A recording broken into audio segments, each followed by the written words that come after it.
I do want to touch on, I think, what Bob brought up, and that is some novel agents, because the field is not done, not by a long shot. There's a lot of new and exciting approaches that are in development now, both at the early phase and the definitive phase 3 setting. And I want to run through a short list of some of what we think are maybe some of the most exciting, most promising agents that are out there today. Eric, let's start with you and dovitinib. Can you tell us about this new novel tyrosine kinase inhibitor and in the studies, the preclinical and the clinical studies that have kind of brought it up to this point in development? Yeah, so I think perhaps a little bit of kidney cancer biology is in order. So when you have a tumor, most of what we're treating are the endothelial cells. So we have the tumor cells, we have the stromal cells, and the endothelial cells. And for example, the VEGF receptor inhibitors, we're targeting that. We really don't know how resistance emerges when these individuals do develop resistance. That's really one of the unmet needs. But there clearly are other receptors in the endothelial cell, of which the FGF receptor is one of them.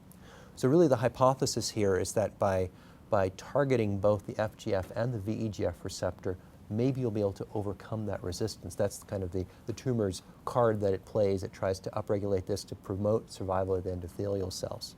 So dovitinib is an agent that actually blocks both the FGF and VEGF receptors. And we've performed some preclinical work asking the question of when you start with a tumor, treat it with VEGF therapy, and then try to rescue when the tumor starts growing with FGF and VEGF receptor blocking agents, whether or not you can slow down that tumor growth. And it looks like you can. So the idea here would be to actually use this agent in individuals who are refractory to anti-angiogenic or anti-VEGF therapy. So the big trial that's currently underway really is a 564 patient study, which is randomizing individuals between this drug and sorafenib. And this is a little bit of an interesting study in that, partly because of who it's sponsored by, you have to have progressed on a VEGF receptor inhibitor and an mTOR receptor inhibitor, and then you're eligible to be randomized to this trial. But this trial definitely is going to be reading out in the relatively near future, and we're excited about finding out. Question about that point, is there anything known about mTOR resistance that would suggest that FGF is more or less important? Because I always found that peculiar. I understand the reason, but I always found that peculiar. Really, if we're going to use this, we should probably use it up front or second line. That's where the preclinical evidence or at least in support. Third line after sequential VEGF inhibitors. Yeah, right. Yeah. Yeah, I mean, I think, there's two populations. Perhaps, you can raise the hypothesis that primary refractoriness to VEGF receptor inhibition is because of high upregulation of FGF in the endothelium, or that there is acquisition of FGF receptor upregulation at the time of first resistance to VEGF receptor inhibition. So those would be the two scenarios. I fully agree with you where this would make the most sense to test it. And I think that's just oftentimes the discordance between trying to take a drug through a regulatory pathway to FDA approval, right, and in balance the clinical need in the clinic in front of patients. And I think it's a balancing act, because companies need to get their drugs developed, and if they get their drugs developed, we'll then have an opportunity to ask the question in settings that might be more applicable. And I would hope that we would get to that if dovitinib's GOLD study turns out to be positive. Right, right. And I think, to some degree, validation that some of these non-VEGF pathways could be really important biology in renal cell carcinoma. And speaking of that, there's another multi-targeted tyrosine kinase inhibitor that's in development as well in renal cell carcinoma that's targeting multiple pathways, cabozantinib. And Tom, do you want to walk us through that drug? Sure. So cabozantinib is a dual TKI. It inhibits c-Met most notably, and in VEGF. And similar to what Eric is alluding to, this concept of angiogenic escape and trying to block multiple pathways to help overcome resistance.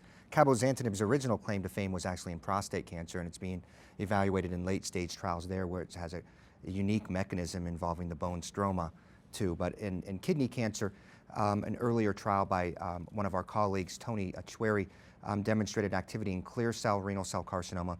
We're excited about its activity potentially in papillary cancers too.